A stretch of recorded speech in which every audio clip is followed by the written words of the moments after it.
वहाँ मेरी सैलरी थी 25,000 रुपीज़ प्रति माह की। मेरे जो कंपनी के चेयरमैन थे उन्होंने मुझे बोला कि कितना इंसेंटिव चाहिए, तो भैया मैं तो हतप्रत रह गया, पानी का ग्लास भी नहीं उठा पा रहा था। Total scam. मैंने 50,50,000 रुपए की मैंने पहली इंस्टॉलमेंट मैंने एडवांस टैक्स की भरी है।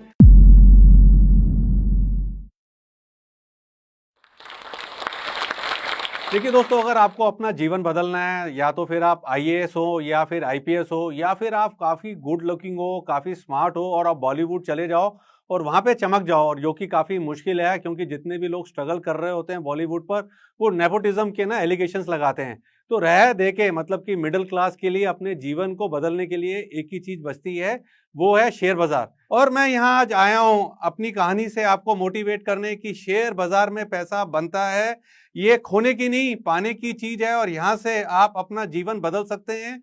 शेयर बाजार एक मात्र ऐसी जगह है यहाँ पर जहाँ से व्यक्ति lower middle class, upper middle class में और अपर मिडिल क्लास वाला हायर मिडिल क्लास में आ सकता है। और मैं अपने जीवन की स्टोरी आपके साथ शेयर करूंगा।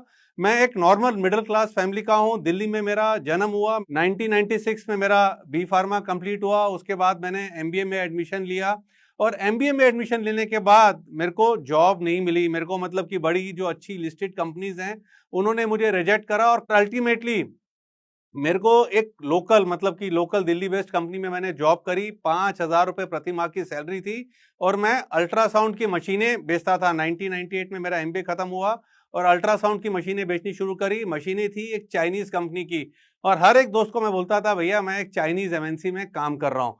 मतलब कि आदमी अपना एक इमेज दिखाता ना, चाइनीज एमएनसी में काम कर रहा हूँ और इंटायर नॉर्थ इंडिया का हेड हूँ, जबकि मैं पंजाब गुजरात मतलब कि ट्रैवल करता था। और मुझे समझ में आया यहाँ पर कोई फ्यूचर नहीं है, तो मैं विकल्प देखने लगा। और इसी विकल्प के बीच में मेरे पिताजी ने मुझे बोला कि बेटा तेरे को मैं केमिस्ट की शॉप कराता हूँ, और एक ऑक्शन में ले गए मेरे को। वो डीडीए की शॉप थी, उसकी ऑक्शन में ले गए।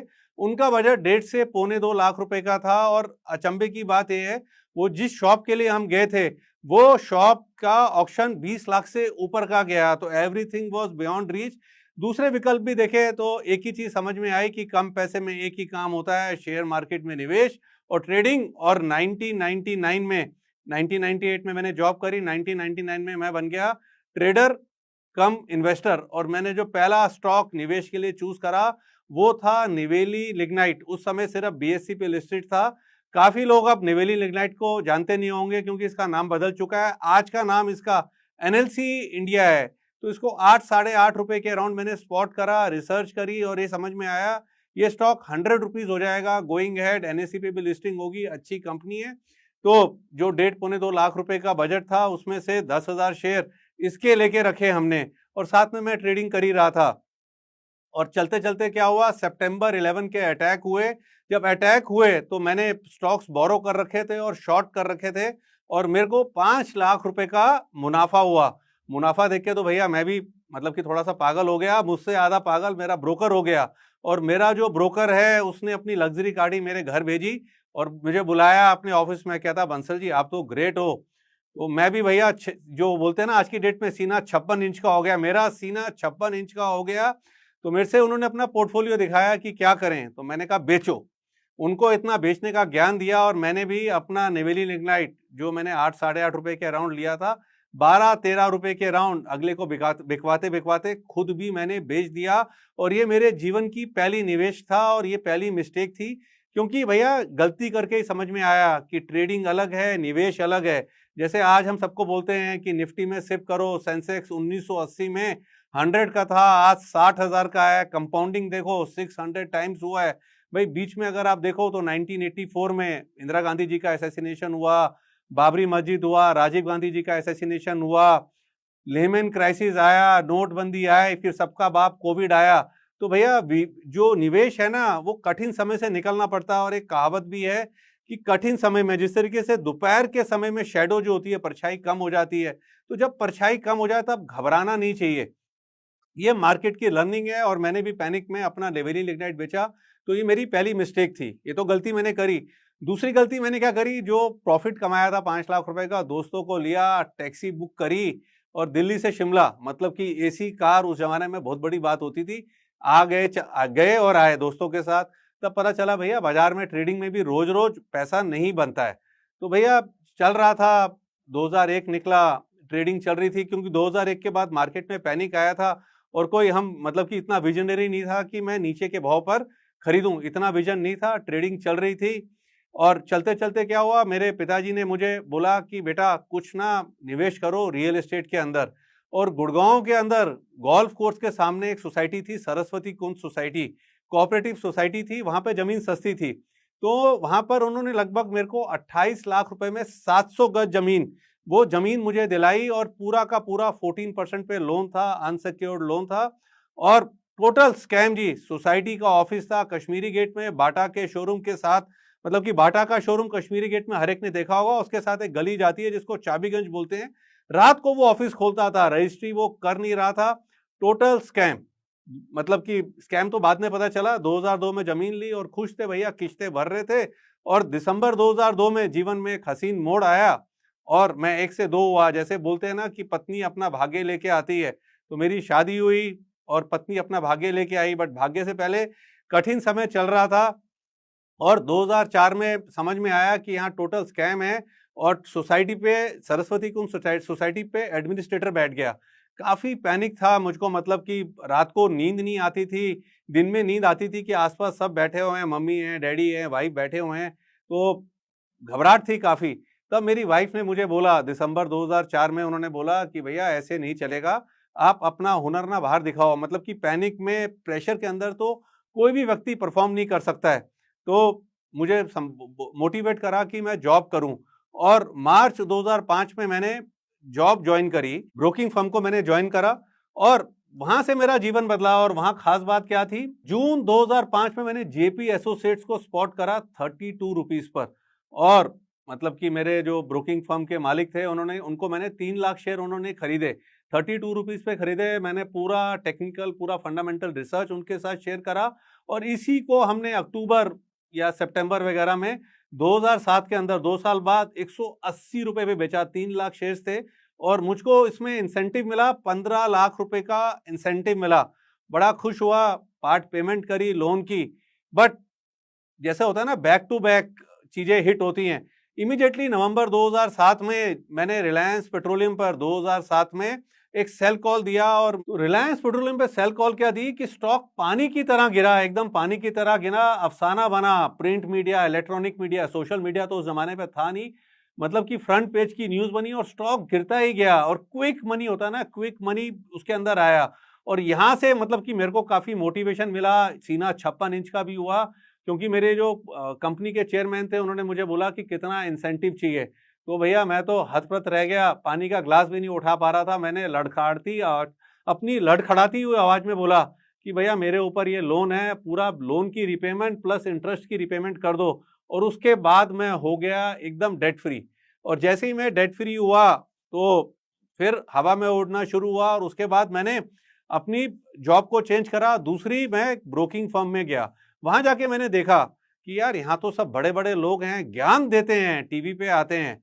और उस टाइम पर सीएनबीसी आवाज शुरू हुआ था, और उस ब्रोकिंग हाउस के लिए सीएनबीसी आवाज को कॉल निकालने का काम मेरा, और मेल करने का काम मेरा। तो मैं मेल करता था। अब मेल तो मैं कर रहा था, वो मेल 4 लोगों को जाती थी। उनमें से एक व्यक्ति अनिल सिंघवी जी भी थे, जो आज जी बिजनेस के एडिटर हैं। तो मैं मेल में लिखता था कि भैया कॉल मैं निकालता हूं, मुझको आप अपने चैनल पे बुलाइए, रिक्वेस्ट करता था। और मैं साथ में अपनी ब्रोकिंग हाउस में कॉन्फ्रेंस में भी बोलता था कि मुझको चांस दीजिए। बट चांस कहाँ होता है जी, सारा गेम जो है वो नेटवर्किंग का है यहाँ पर। तो धीरे धीरे मैंने, जब रेगुलर मेरी मेल जारी थी, सीएनबीसी आवाज ने देखा कि भैया परफॉर्मेंस है स्टॉक्स की, तो मुझे वहां पर चांस मिला। और उधर ब्रोकिंग हाउस में भी मेरी जो परफॉर्मेंस थी, स्टॉक पिक्स थी, वो अच्छी चल रही थी। और कंपनी जो थी, मेरे को लेके एक प्रोडक्ट लॉन्च करने का प्लान था उनका, बुल्स आई। और जब मैंने वो ब्रोकिंग हाउस ज्वाइन किया था, तो मेरी सैलरी थी 40,000 रुपए की। इससे पहले जब मैंने जेपी और रिलायंस पेट्रोलियम को स्पॉट किया था जिस ब्रोकिंग हाउस में, वहां मेरी सैलरी थी 25,000 रुपीज प्रति माह की। तो कई लोग बोलते हैं ना, हमने करोड़ों रुपए कमा लिए। भैया मेरी तो स्ट्रगल थोड़ी लंबी चली है। तो 40,000 रुपए की मेरी जॉब थी। जब बुल्स आई प्रोडक्ट लॉन्च हो रहा था, तो मैंने बोला जी मेरी सैलरी बढ़ा दो। तो जिनको मेरी रिपोर्टिंग थी, वो बोले यार तुम 5x की बात कर रहे हो। मैंने कहा सर परफॉर्मेंस देखो। मेरे को कॉन्फिडेंस था भैया। क्या है कि ना देखो, जब आप मांगते हो और आपको क्लैरिटी है कि नहीं मिलेगा तो मैं चले जाऊंगा, रिजल्ट वहीं देखने को मिलता है। और मेरे को 5x की सैलरी ऑफर हो गई, सब कुछ था मेरे पास, सिर्फ सैलरी क्रेडिट होना बचा था। बट जैसे होता है ना जीवन में, हादसे होते हैं। मेरी जीवन फिर से एक करवट ली और पलटा। मेरे पिताजी जो मेरे रोल मॉडल थे, सबसे बड़े मेरे इन्फ्लुएंसर थे, जिनसे मैं इन्फ्लुएंस होकर स्टॉक मार्केट के अंदर आया था, मतलब कि आई लॉस्ट हिम इन 2009। तब मैंने वो ब्रोकिंग हाउस भी छोड़ा और मैंने कहा दोबारा से अपना काम करेंगे, क्योंकि मैं इस हालत में नहीं था कि 9 to 5 का मैं जॉब करूं। और दोबारा से अपने दम पर निवेश और ट्रेडिंग शुरू करी। पावर ऑफ कंपाउंडिंग समझ में आ चुकी थी। ब्लू चिप में निवेश करते थे और ट्रेडिंग करते थे, सब कुछ स्मूथ चल रहा था। बट मार्च 2020 में आया कोविड और उस समय हुआ पैनिक, मार्केट गिर रहा था, पोर्टफोलियो भी डाउन हो रहा था। भाई कहने की बात होती है कि शेडो है, बट पोर्टफोलियो पूरा डाउन, जान का खतरा, पोर्टफोलियो का खतरा, काफी ना मुझे पैनिक हो रहा था। और मैं काफी पैनिक में था, मतलब कि दिन में हाथ भी कांपते थे। तब मेरी वाइफ ने मुझे बोला कि यार आप खुद बोलते हो कि by when the fear is on the top of your central nervous system, by when the blood is on the street, चाहे वो खून आपका क्यों नहीं हो। तो कह रहे जब इतना घबरा रहे हो तो लीवरेज लो, जो अभी तक लेते आए हो, मैं साथ खड़ी हूं। तो वहां मैंने निफ्टी निफ्टी को मैंने बाई करा 72-7300 के अराउंड। एचडीएफसी ट्विंस को मैंने बाय करा, जबकि कई बड़े दिग्गज लोग इन पे सेल की कॉल दे रहे थे। कोटक बैंक को बाय करा मैंने, मिड कैप को बाय नहीं करा। मैं ऐसा नहीं बोलूंगा कि मल्टी बैगर बन गया, बट फुली लिवरेज रहा, लेकिन ब्लू चिप्स में रहा। एशियन पेंट्स को ऐड करा। और जो मेरा ड्रीम मनी था, उससे ज्यादा का मैंने टैक्स दिया कोविड वाले साल में। 3 करोड़ से ऊपर का मैंने टैक्स भरा अपनी वाइफ के नाम पर। तो मेरा जीवन पलटा। और जिस तरीके से कहते हैं ना कि पैसा पैसे को खींचता है, तो भैया कॉन्फिडेंस आया। गोइंग हेड मैंने आईटीसी को 212 213 पर 1 लाख शेयर लिए और अपने यूट्यूब चैनल पर इसका कॉन्ट्रैक्ट नोट शेयर करा। कॉन्ट्रैक्ट नोट इसलिए शेयर करा क्योंकि लोग फेक स्क्रीनशॉट शेयर करते थे और मैंने सिर्फ इसलिए शेयर कर रहा था, मेरा एक ही मकसद था सोशल साइट्स पर कॉन्ट्रैक्ट नोट शेयर करने का, कि लोगों को मोटिवेशन मिले। देखिए, एक चीज ली आपने, बढ़ने के बाद तो बहुत लोग बोलते हैं मैंने ये करा था। जब लिया उस समय मैक्सिमम रिस्क होता है, आउटकम अनसर्टेन होता है, तो उस समय आपका नाम का भी रिस्क, पैसे का भी रिस्क, मैंने वो शेयर करा। गोइंग एड मैंने एनएचपीसी के 33-34 के अराउंड 3 लाख शेयर लिए, उसका कॉन्ट्रैक्ट नोट शेयर करा। मैंने गेल के 1 लाख शेयर लिए 90 रुपए पर, उसका कॉन्ट्रैक्ट नोट सोशल मीडिया पे मैंने, मतलब कि यूट्यूब पे, अपने यूट्यूब चैनल पर इसको भी शेयर करा। फिर निफ्टी ऑटो का ईटीएफ 120 122 पर मैंने चीख चीख के बोला भैया ले लो, एक मल्टी ईयर ब्रेकआउट है। अब यहाँ क्या है, दिक्कत क्या है कि यहाँ पर जैसे हम बोलते हैं ना, हर शाख पे कुल्लू बैठा है तो अंजामे गुलिस्तां क्या होगा। हर शाख पे एक एक्सपर्ट बैठा है। ब्रेकआउट का मतलब सोचते हैं कि बस ब्रेकआउट हुआ तो बस गोली हो जाएगा। अरे भैया एक चीज समझ लो, अगर ब्रेकआउट वाली चीज मेरे और आपके पास है तो वो कभी गोली नहीं होगी, पेन लेती है। मैं आपको फैक्ट देखिए, 120 122 का जो निफ्टी ऑटो ईटीएफ 130 गया, 125 आया, 134 गया, 120 के नीचे भी आया। तो किसी ने भी अमृत नहीं पिया है कि आप लो उसके नीचे नहीं जाएगा। और क्या है, मुझको किक मिलती है जब मैं कोई स्टॉक निकालता हूँ, रिसर्च करता हूँ, वो परफॉर्म करता है तो मुझे किक मिलती है। और मैं 750 शेयर, निफ्टी 500 के 750 शेयर, माइक्रो कैप 250 के 750 शेयर, इनके चार्ट्स में डेली बेसिस पे देखता हूँ। क्योंकि भैया अपने को तो यही काम आता है, कोई अपॉर्चुनिटी मिक्स हो जाए, किसी में आपको निवेश की अपॉर्चुनिटी मिलती है, किसी में ट्रेडिंग की अपॉर्चुनिटी मिलती है, किसी में शॉर्ट टर्म ट्रेडिंग की अपॉर्चुनिटी मिलती है, तो अपने को तो यही काम आता है। हमारा तो खर्चा भी यहीं से चलता है। I don't have any rental income और अदर इनकम। शेयर बाजार पर टोटली डिपेंडेंट हूँ। तो दोस्तों एक चीज बोलूंगा आपको, जैसा मैं बार बार बोल रहा हूँ, शेयर मार्केट जो है खोने की नहीं पाने की चीज है। बट एक चीज मैं हमेशा बोलता हूँ, nothing is overnight, nothing is guaranteed. जीवन में सिर्फ एक ही चीज गारंटीड है, वो है मृत्यु। बाकी कोई भी चीज गारंटीड नहीं है। तो आप भी जब भी मार्केट में पैसा लगाएं तो कम से कम 1 साल का नजरिया बनाएं। इससे नीचे का नजरिया तो मेरा ऐसा मानना है बनाना नहीं चाहिए। और ये चीजें भी मैंने जीवन से सीखी हैं। आपको रियल एक एग्जांपल देता हूं। मैंने एक राणे होल्डिंग नाम का स्टॉक था, 636 640 के अराउंड, मैंने इसको स्पॉट करा और इसको लिया।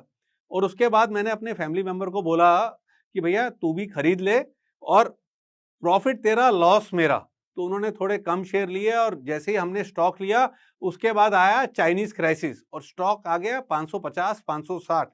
मेरे पास अपनी क्वांटिटी, अपनी क्षमता के अनुसार से डिसेंट क्वांटिटी थी, बट अगर मैं बेचने जाता, वॉल्यूम कम थे, रिवर्स सर्किट लग जाता। बट रिसर्च मैंने पूरी करी हुई थी। और एक चीज आपको, और साथ साथ में एक चीज जो निकल रही है बात से बात, वो ये है कि स्टॉक लेने से पहले रिसर्च करो। ये नहीं है कि मौसम बिगड़ गया तब रिसर्च कर रहे हैं, that is not research, that is compromise. तब आप बहाने ढूंढ रहे हो कि यार उल्टा चला गया, आप क्या करें। तो मैंने लेने से पहले पूरी फंडामेंटल रिसर्च करी हुई थी और मैं उसके साथ बना रहा। जैसे ही टेक्निकली स्टॉक में यू टर्न दोबारा से आया, मैंने दोबारा से ऐड करा। और ये स्टॉक मुझे इसलिए याद है कि देखिए, मैं तो मल्टी बैगर वाला व्यक्ति नहीं हूँ। सिंपल भाषा में बोलूं तो I am not a multi bagger kind of a animal. मेरे जीवन में 2 या 3 मल्टी बैगर बने हैं, उनमें से वन वाज राणे होल्डिंग, जिसको 636 के अराउंड पहली एंट्री थी, उसके बाद की नीचे की एंट्री थी, जिसको 1800 रुपए के ऊपर मैंने बेचा। तो भैया क्या है कि अगर आप शॉर्ट टर्म 1 महीना 2 महीने का नजरिया बना के चीज लेते हो तो दिक्कत होती है। एक और एग्जांपल देता हूँ, एल्केम लैब्स, जब उसकी लिस्टिंग हुई तो भैया फार्मा का व्यक्ति हूँ, समझ में आता था भैया कंपनी बढ़िया है, चलेगी। तो मैंने क्या है कि फेब मार्च में लिस्टिंग हुई थी इसकी, मैंने स्टॉक लिए और लीवरेज ली। मैंने फ्यूचर में तो था नहीं, लीवरेज ली कि स्टॉक चलेगा। और इतना कॉन्फिडेंट क्या, ओवर कॉन्फिडेंट था कि भैया 31 मार्च नहीं निकलेगी। और हुआ क्या, फिर कोई ग्लोबल क्राइसिस आया, स्टॉक गिरा। तो गलतियों से आदमी सीखता है। कभी भी ना 1-2 महीने का नजरिया बना के कुछ भी मत करो, वो एक अलग चीज है, वो एक एडिक्शन है। बट अगर आप बड़ा पैसे को देख रहे हो तो कम से कम साल भर का नजरिया बनाओ। मैं तो और बेटर फील करता हूं, मैं तो अब 1.5 से 2 साल का नजरिया बना के बड़ी पोजीशंस लेता हूं। तो दोस्तों, मैंने अपनी जर्नी शुरू करी थी 1.5-2 लाख रुपए से शुरू करी थी, और आज एक अच्छी जगह पे साउथ दिल्ली के एसडीए में मेरी पूरी बिल्डिंग है। नीचे मेरा ऑफिस है, ऊपर मेरा रेसिडेंस है। उसकी भी मार्केट वैल्यू अगर आप देखो तो अच्छी है। मार्केट वैल्यू पे बात नहीं करनी चाहिए, क्योंकि भैया जहाँ रह रहे हो उसको आप कभी बेचोगे तो नहीं, और कभी कितना भी लीवरेज ले लो, एक चीज तो सीखी हुई है भैया हिंदी मूवी से, जिस घर पे रहते हो उसको कभी भी गिरवी नहीं रखना चाहिए। और मेरा पोर्टफोलियो भी काफी बड़ा है, और मतलब कि उस पर मैं क्या बात करूं, अभी जो मैंने एडवांस टैक्स दिया है 2023 का, जो पहली इंस्टॉलमेंट दी है, वो मैंने 50,50,000 रुपए की मैंने पहली इंस्टॉलमेंट मैंने एडवांस टैक्स की भरी है। तो all is going well. But मेरी जो चाह है, मेरे जो ड्रीम्स हैं, वो यहाँ खत्म नहीं हो रहे हैं। और मेरी चाहत है, जैसे मैंने बोला कि भैया 20 से 25 करोड़ की मैं सिंगल एसेट क्लास में एक लीवरेज पोजीशन लेना चाहता हूं। अपनी वाइफ के नाम पर सिंगल एप्लीकेशन 100 करोड़ की एज अ एंकर इन्वेस्टर लगाना चाहता हूं। बट ये चीजें ओवरनाइट नहीं होंगी, समय लगेगा, मैं जानता हूं। तो इस ओवरनाइट वाली चीज को आप भी समझें, संयम से रिसर्च करके आप काम करें और अपने भविष्य को आप बदल सकते हैं। तो आज के लिए दोस्तों बस इतना ही। अपना प्यार और स्नेह यूं ही बनाए रखिएगा, और अपना फीडबैक कमेंट सेक्शन में जरूर शेयर कीजिएगा। Thank you. इस वीडियो के बारे में अपनी राय नीचे कमेंट सेक्शन में हमें बताएं और अपने दोस्तों के साथ ये वीडियो शेयर करना ना भूलें।